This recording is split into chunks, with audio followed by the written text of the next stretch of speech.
She begged her brothers not to do it. She cried. She screamed. She even fell to her knees. But they dragged her anyway, dressed her in white, and handed her over to a man they called Wild Horse. A man whose name mothers whispered to scare their children.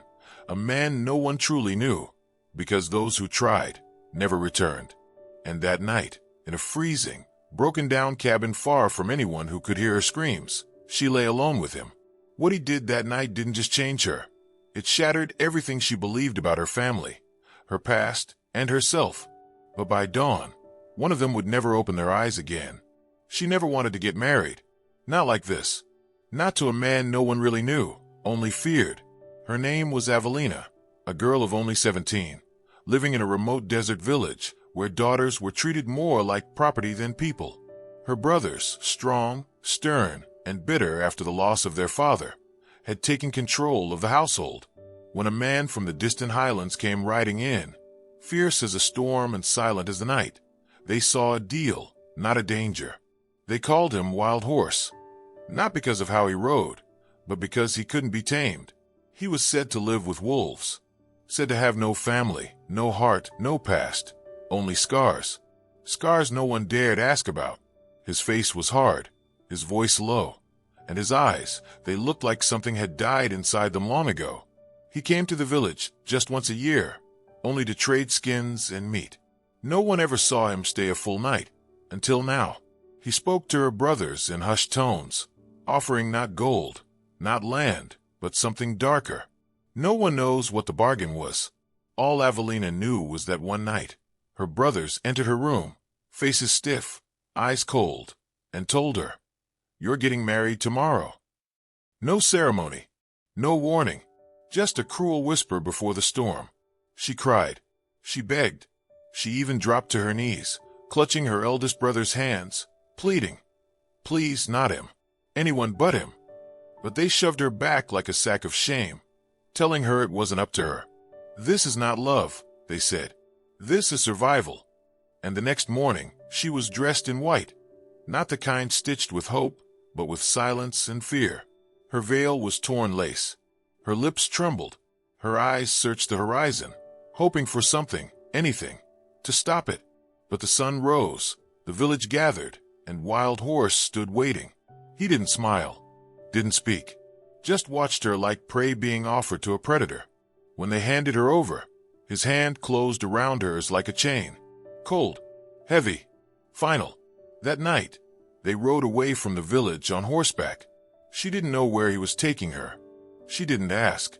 She just clung to the saddle, her tears drying against the wind. They traveled for hours through wastelands and silence, into the shadows of forgotten hills. At dusk, they reached a crumbling stone cabin tucked beneath the cliffs. It looked abandoned, lifeless, until he pushed open the door and led her inside.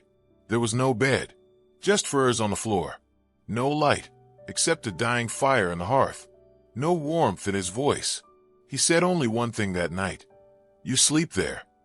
He pointed to the corner.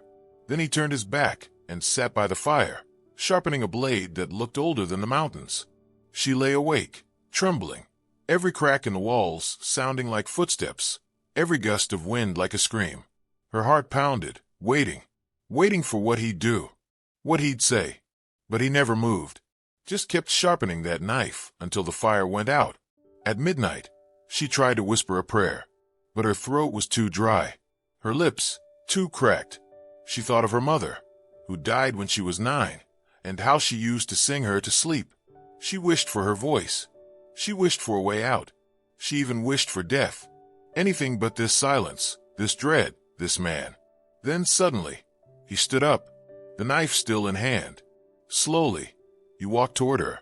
The wooden floor creaked under each step. She sat up, back against the cold stone wall, trembling as he stopped just inches from her. He stared at her for a long time. No emotion, no words. Then he did something she didn't expect. He knelt. Gently, he placed the knife on the ground between them. "I'm not going to touch you," he said, his voice low but clear. "I'm not the monster they made me out to be." Her breath hitched. She didn't understand. She wanted to speak, but couldn't. "But I need you to understand something," he continued. "I didn't ask for you. I didn't want this either. He stood again and turned his back to her, lying down on the other side of the room, facing the wall. Hours passed. She didn't sleep. Couldn't. Not with that knife on the floor. Not with questions screaming in her head. Who was this man really? Why did her brothers give her to him? And what did he mean by "they made me out to be"? By dawn, she finally drifted off, not into sleep, but into something deeper, resignation. She didn't know if she'd survive the next day, or the one after, but part of her wondered if maybe, just maybe, this man wasn't the beast they feared, until she woke up and found blood on the floor. She woke up to silence, but something felt wrong. The cold morning air pressed heavy on her chest, and the fire had long died. As she sat up slowly, the furs beneath her shifted, and that's when she saw it. A dark trail of blood, snaking across the floor. Her breath caught. It wasn't a dream. It wasn't imagined. It was fresh, still wet. Panic seized her body as her eyes darted across the room. The knife was gone, and so was he. She leapt to her feet, her heart hammering against her ribs. "Wild horse," she called, her voice barely audible. No answer. She moved cautiously, the icy floor numbing her bare feet. The front door hung open, the wind howling through the doorway like a cry of warning. She stepped outside into the pale dawn. Frost coated the earth, and tiny red droplets stained the snow, leading away from the cabin and into the woods. Fear choked her. Was he hurt? Was someone else here last night? Had something happened while she finally drifted into sleep? Her instinct screamed at her to run, to escape while she had the chance, but something inside her pushed her forward, following the trail. Step by step, heart pounding louder than her footsteps, she moved into the forest, branches snapping under her feet, crows cawing overhead like omens. The trail led her to a clearing, and what she saw there froze her soul. Wild Horse was kneeling over something, or someone. A figure lay still in the snow, face hidden under a blood-soaked hood. Wild Horse's shirt was torn, his arm bleeding, and in his hand was the same knife he'd placed on the floor the night before. She gasped, and he looked up, his eyes darker than ever before. "You shouldn't be here," he said coldly, standing up. "Go back to the cabin." But she couldn't move. Her eyes were fixed on the body. Avelina whispered, "Who is that?" He didn't answer. Instead, he bent down and pulled back the hood. What she saw made her knees go weak. It was a man, his face bruised and mangled, his chest covered in strange markings carved into the skin, and around his neck, a chain holding something familiar. Her father's ring. The very same ring her eldest brother had worn after their father died. Her voice cracked. "That's my brother." Wild Horse looked at her with something between pity and fury. "He followed us. Tried to kill me in my sleep. Thought I'd taken you by force. He threw the knife into the snow. They gave you to me as payment. They didn't tell you that, did they?" Avelina staggered backward, her head spinning. "Payment? For what?" His jaw clenched. 10 winters ago, your brothers slaughtered a nomad family, my family. They thought we were savages. Took our food, our land, and left us to die in the snow. But I survived." His voice trembled, not with weakness, but with rage buried for too long. "I made them a deal this year. I wanted blood. They offered you instead." She felt like the ground had vanished beneath her feet. Her brothers had sold her to avoid their own death. They had given her away like a lamb to a lion, hoping the lion would forget the taste of vengeance. "You were going to kill them," she whispered. He nodded. "One by one. I already started." He pointed toward the forest. Another lies buried behind the ridge. 2 more still breathe. Tears burned her eyes. She didn't know whether to grieve her brothers or hate them. The ones who raised her, protected her, had traded her life to save their own. "So why didn't you kill me?" she asked, voice shaking. He looked away. "Because I saw something in your eyes they never had. Innocence. You were not part of their sins. I wanted revenge, not more ruin." But something deeper lingered in his eyes now, regret, pain, maybe even guilt. She took a step closer, unsure of why, unsure of anything anymore. "What happens now?" she asked. He stared at her for a long moment. "Now you choose." he said softly. You can leave. Go back to what's left of your world. Or you stay and see who I really am. She looked back at the trail they came from, remembering the village, the coldness in her brother's eyes, the silence in her home. There was nothing for her there anymore. But here, standing before a man once shaped by hatred, maybe there was a strange kind of truth. Not love. Not yet. But truth. I don't want to go back, she said finally. Not yet. Wild Horse didn't smile. He simply nodded. Then you need to know everything. They returned to the cabin in silence. Inside, he lit the fire again and unwrapped the cloth around his wounded arm. She helped him clean it, her hands shaking not from fear, but from everything unspoken. That night, he spoke for hours. About the night his family died.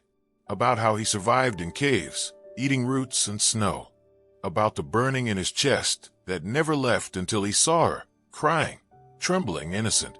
The first person who hadn't looked at him like a monster. And she listened. Not because she forgave him, but because for the first time in her life, someone was telling her the truth. Outside, snow began to fall again, covering the blood, the footsteps, the past. But the ghosts had only just begun to rise. The snow outside grew heavier, like the sky itself wanted to bury everything. Blood, secrets, pain. Avelina sat beside the fire, still processing the flood of truths Wild Horse had poured into the silence. The way he spoke, the hollow places in his words, the cold flicker in his eyes, it all painted a life built on survival, not peace.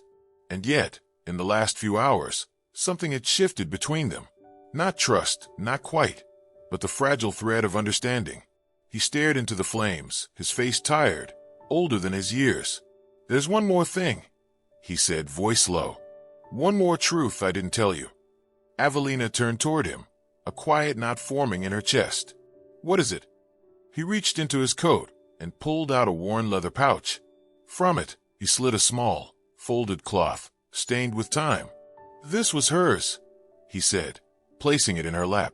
My sister's, the only one I couldn't save. Avelina opened the cloth slowly. Inside was a small, handmade doll, stitched with red thread and a faded ribbon around its neck. Something about it felt familiar. Her breath caught. I've seen this before, she whispered. My mother had one just like it. Wild Horse's eyes didn't flinch. Your mother was my aunt. The world tilted. Avelina's voice cracked. What are you saying? He looked at her with the full weight of a buried past. We're blood. Not close, but enough to matter. When your mother married into your village, my side of the family was cast out, called outsiders, unclean. My parents took us into the wild. Then your father and your uncles came, said we were a threat, said we had to be erased. She staggered back, the doll still in her hands. No, that can't be. I was 10 when they came, he continued, pain bleeding through every word. They burned our tents, slaughtered our livestock, killed my father while I watched from under a frozen wagon. My mother died in my arms. Avelina felt as if her lungs had collapsed. The people she trusted, her family, had been living with the blood of his on their hands, and she, unknowingly, had been the last piece in their attempt to silence that past. I wasn't just seeking revenge, Wild Horse said. I wanted them to feel what I felt, to lose what they loved. Tears streamed down her face. Then why did you stop? He hesitated. The fire crackled, because when I saw you standing there in that torn veil, I saw her. My sister. Terrified. Innocent. And I realized, if I took you the way they expected me to, I'd become exactly what they made me out to be. Avelina could barely breathe. The weight of the truth pressed against her like a mountain. Her brothers hadn't just betrayed her. They had betrayed generations. You could have killed me, she whispered. You had every reason to. I still do, he said quietly. But I won't. They sat in silence, the fire burning lower, shadows dancing across the stone walls. Outside, the wind howled louder. It wasn't over. Not yet. She stood suddenly, her voice stronger now. Take me with you. He looked up, surprised. What? To find the others, she said. The last 2 brothers. I want to hear what they have to say. He studied her, searching for fear, for hesitation. But there was none, just fire. And so they rode, through snow, through silence, through memory, first to the southern fields, where the third brother had taken shelter with distant relatives. When they arrived, Avelina confronted him herself. She asked him about the truth, about the past, about the deal. He didn't deny it. He broke down crying, begging for her forgiveness. But she gave him none. He was left behind in that field, a broken man. Then, to the river town, where the eldest brother, the one who made the deal, had fled, thinking he'd escaped fate. When he saw her, he smiled. "I see you survived your wedding night," he mocked. But Wild Horse stepped forward, face like stone. "You sold your own sister to die." The brother laughed nervously. "It was either her or all of us." "Coward," Avelina spat. "You let your fear bury my life." He tried to defend himself, but she didn't listen. Neither did Wild Horse. This time, there were no knives, no threats, just silence, and the final look a man sees when he realizes his story has ended. They left him there, not dead, but completely hollow. Back at the cabin days later, Avelina sat by the fire, the doll still in her lap. So much had changed. The girl who once trembled under a thin veil was gone. In her place was someone forged in truth and pain. Wild Horse stood by the window, watching the snowfall. "I never wanted you to carry this weight." She looked up at him. "But I did, and now I see why." He turned toward her. "So what now?" She rose, walked toward him, and placed the doll gently into his hands. "Now we bury the past. Together." He looked down at the doll, then at her, and for the first time since they met, he smiled, just barely. A quiet, tired smile. A sign that even the wildest horse can stop running. And as snow blanketed the land once more, two broken souls stood in the ruins of everything they were supposed to be, and chose something new. Spring came slowly. The snow melted from the rooftops first, then from the hills, revealing soil ready for something new. The cabin remained quiet, but inside, it had changed. The fire didn't burn out each night. The silence was no longer suffocating. Avelina planted wildflowers where blood once soaked the ground. She didn't speak of revenge anymore. She spoke of growth, of healing. Wild Horse, whose real name she'd finally learned was Kale, started carving again. Small wooden animals, soft in detail, delicate in spirit. She watched him become something no one had allowed him to be before, human. Sometimes they didn't speak for hours, but the silence was no longer hollow. It was safe, honest. On the first full moon of the new season, Kale returned the doll to her. He'd fixed the stitching, cleaned the cloth, restored it with care. "It belongs with you," he said. She held it tightly and cried, not from fear or grief, but because someone had finally given her something with love, not to buy her or break her. One evening, as the wind moved through the pine trees, Kale stood at the edge of the ridge where his family was buried. Avelina joined him, her hand brushing his. "I'm not the girl they gave away anymore," she whispered. He looked at her and said, "I know. You're the woman who walked through fire and didn't burn." She leaned into him, and for the first time, they didn't feel like strangers bound by pain, but two survivors writing a new story with every step. Their story wasn't perfect. It didn't erase what came before, but it mattered. It mattered because it rose from betrayal and cruelty, from violence and silence, and turned into something no one expected. A quiet, stubborn kind of hope. In the village far behind them, no one spoke of her brothers anymore. Their names were dust, their lives forgotten. But in the forest cabin, where truth lived, a new legacy was growing. And it began not with vengeance, but with the one thing no one gave her when it mattered most, choice. What he did that night, the night he spared her, the night he refused to become what the world expected, would forever haunt her, not as horror, but as the moment everything changed. He had every reason to destroy her, but he didn't, and that choice echoed louder than any scream. Some scars never fade, but some turn into roots, and from those roots, something fierce and beautiful can grow.